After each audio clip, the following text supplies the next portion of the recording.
Good morning, children. I'm Arvind Soni, your English teacher from ABPS Rehla. Today I'm going to continue second part from course book At Least a Fish, written by Anushka Ravishankar. Okay, children, let's move on the main content of this chapter. I starve, declared Jen. Jen ने declare किया कि मैं भूख से मर जाऊंगा. He ate lots of food many times a day, and in spite of that, he was often hungry. वो दिन में कई बार खाना खाता है, फिर भी वो भूखा रहता है. See, exactly. But when I tell my mother we should give poor Socrates, Plato, and Aristotle more food, she refuses. These are the name of fishes: Socrates, Plato, and Aristotle. और जब मैं माँ से इनको फूड देने की बात, मछलियों को खाना देने की बात करती हूँ, तो वो मना करती हैं. Why should you give so shock whoever and Pluto and whoever's more food? I thought it was the fish that were starving. उन्हें इससे लगता है कि इन्हें हमेशा खाना देते रहना चाहिए, नहीं तो ये भूख से मर जाएंगे. That's what they are called, silly, the fish. अब यहाँ पर जेन जो है वो उसे थोड़ा अटपटा लगता है कि मछलियों के नाम इस तरह से. This one is called Socrates, the fat one is called Plato and the other one is called Aristotle. यानी हम सिंपल उनको मछली ही बोल सकते हैं, ऐसा नहीं है कि उनका नाम इतना टिपिकल दिया जाए. Jen peered at the fish tank. वो फिश टैंक को बड़े गौर से देखता है. The three gold fish looked exactly the same to him. He wished again that Anna would keep things simple.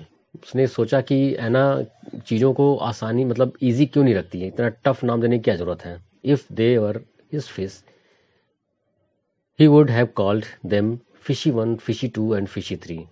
चाहे तो वो उसे Fishy 1, Fishy 2, Fishy 3 के नाम से दे सकती थी, और may be Goldie 1, Goldie 2 and Goldie 3. Why make life difficult with names which were impossible to pronounced?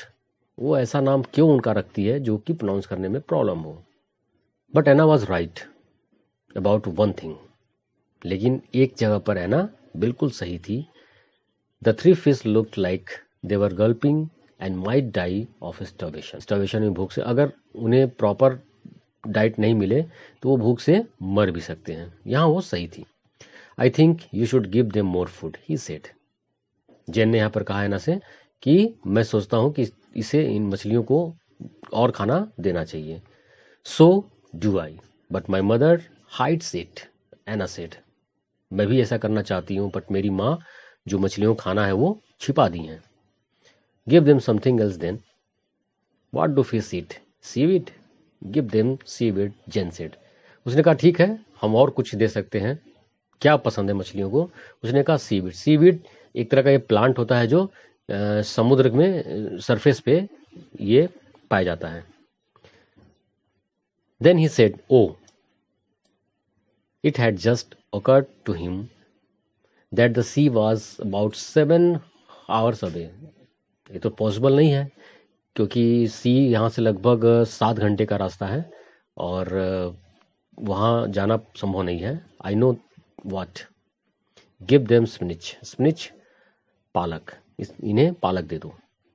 I bet it tastes just like seaweed. और मैं शर्त लगा सकता हूँ कि उसका जो टेस्ट है वो सीवीड की तरह ही होगा. They won't know the difference. उन्हें फर्क महसूस नहीं होगा, क्योंकि वो भी लगभग ग्रीन ही होता है और ये भी ग्रीन है. They look pretty dumb anyway. Pretty डम का मतलब हो गया कि जैसे कि अगर आपको पसंद नहीं है तो आप कंप्लेन कर सकते हैं, तो ऐसा नहीं है, मछलियाँ कुछ बोलेंगी नहीं, आप उन्हें दे सकते हो. है ना. स्काउल्ड. स्काउल्ड मीन्स होता है थोड़ा फ्रॉन, भौं को चढ़ा लेना. She didn't like anyone, even Jane calling her fish dumb. उसे थोड़ा पसंद नहीं आया क्योंकि उसके मछलियों को जेन ने डंप कह दिया. She sometimes yelled at them because they were stupid and didn't wag their tails or bark or do anything interesting. She sometimes yelled means तो चिल्लाना, at them, उसके उन मछलियों के ऊपर, because they were stupid and didn't wag, क्योंकि मछलियाँ bark नहीं कर सकती हैं और कुछ भी ऐसा इंटरेस्टिंग नहीं करती हैं. But no one else was allowed to call them dumb. हालांकि वो भी चिल्लाती है मछलियों पर, बट उसे ये अच्छा नहीं लगा कि कोई उसे उसके मछलियों को डम बोले. दे आर नॉट डम, सी साउटेड. वो चिल्ला कर बोली कि वो डम नहीं है. डम मीन्स गूंगा. She went red in face. Red in face become angry. And Jen got alarmed. He hated it when Anna lost her temper. Lost temper means become angry. अब थोड़ा एना जो है वो अपना टेम्पर जो हो थोड़ा सा लूज कर रही थी, क्योंकि उसकी मछलियों को उसने डंप कह दिया था और इस वजह से वो थोड़ा गुस्से में आ गई थी. Next page continue. So he quickly said, I mean डम बिकॉज दे कांट स्पीक. अब वो समझ गया कि एना थोड़ा सा नाराज हो रही है, तो उसने तुरंत उसको अपने चालाकी से उसने कहा कि नहीं नहीं, डम्प मीन्स कि वो बोल नहीं सकती हैं. Not stupid dumb, of course not, they look very intelligent. हालांकि बोल नहीं सकती हैं बट वो इंटेलिजेंट है. I think they must be genius. अब देखिए वो तारीफ कर रहा है क्योंकि जान गया कि आयना नाराज हो गई है. अब उसे खुश करने के लिए उसके फिश की वो तारीफ कर रहा है. Anna took a deep breath. अब एना को थोड़ा रिलैक्स महसूस हुआ. She recognised a piece of fringe when she saw it. Maybe they do speak. Maybe they have a language of their own and only they can hear each other. अब उसने कहा कि हो सकता है कि इनकी भी अपनी कुछ लैंग्वेज होती हो जो ये आपस में बात करते हो. Jen pushed his nose against the glass. जैसे बच्चे, छोटे बच्चे होते हैं ना कि अगर कांच होता है तो उस पर अपने नोज को थोड़ा दबाते हैं, प्रेस करते हैं. And stared at the fish. और ध्यान से फिश को देखता है. They were opening and shutting their mouth. मछलियां हमेशा अपना मुंह खोलती और बंद करती हैं. They reminded him of their band master. अब उनको ऐसा फील हो रहा है जैसे उनका बैंड मास्टर मिस्टर थॉमस, वो भी ऐसा ही करते थे. He did exactly the same thing when he was conducting the school band. जब वो बैंड, स्कूल बैंड में कभी कोई फंक्शन वगैरह अटेंड करते थे तो जब बैंड बजाने वाले उनको फॉलो करते थे तो उनका भी मुंह ऐसे ही खुलता और बंद करता था.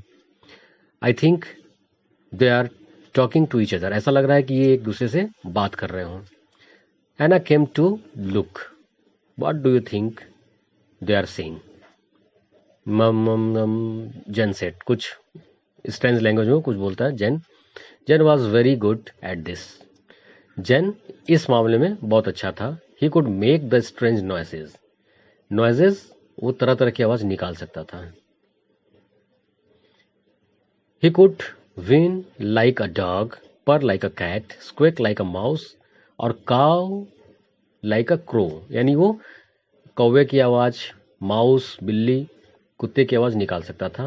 He could do the whoosh of a coconut tree and the gulp of a sink as it got unplugged.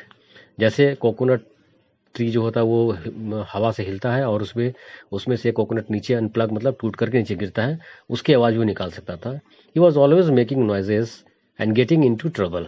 वो हमेशा तरह तरह की आवाज़ निकाल के लोगों को परेशान करता था. So pretending to be a fish was easy. तो उसके लिए मछलियों का आवाज़ निकालना वो आसान था. That means where is the spinach, he explained. पूछती है कि कहाँ पर है, पालक कहाँ है.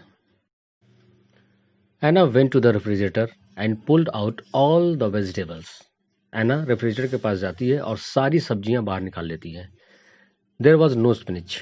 यहाँ कोई पालक नहीं था. Do you think coriander will do? We have lots of coriander. उसने पूछा कि कोरिएंडर मीन्स धनिया, क्या धनिया वहाँ पे यूज कर सकते हैं? We have lots of coriander. हम लोग के पास ढेरों धनिया है. Yep, said Jen, as if they will know the difference. हाँ, कर सकते हैं अगर उनको डिफरेंस पता ना हो. Anna looked at him with dagger eyes. No, because they are not clever. Dagger eyes, an expression in one's eye that show anger. No, because they are not clever. Jen said quickly. तुरंत बोलता है कि नहीं वो बहुत चालाक नहीं है, उनको पता नहीं चलेगा, वो खा सकती हैं. But they have never tasted spinach, you know. लेकिन उन्होंने कभी स्पिनिच टेस्ट नहीं किया होगा. So Anna and Jen chopped some coriander into little fish seized, bit and dropped them into the tank. तो उन लोग क्या करते हैं, धनिया को, कोरिएंडर को लेकर के चॉप करते हैं छोटे छोटे पीस में जितना वो खा सके, और उसे उस टैंक में, फिश टैंक में डाल देते हैं. They drifted downwards in slow motion. Drifted means होता है पानी में अगर कोई चीज डालते हैं तो धीरे धीरे नीचे अब वो जा रहा है स्लो मोशन में. Only Socrates came and poked at the passing strange with his nose. Strand his nose, उसके पास जाता है वो, और पोकिंग मीन्स खाने के लिए. But then he turn away and ignore it. हो सकता है मे बी उसे उसका टेस्ट पसंद ना आया हो और वो वापस मुड़ करके चला आता है. Anushka Ravishankar. Okay, children, now I'm going to stop here. Hope you all have understood this chapter very well. And next class, I will solve the exercise of this chapter. Till then, bye bye.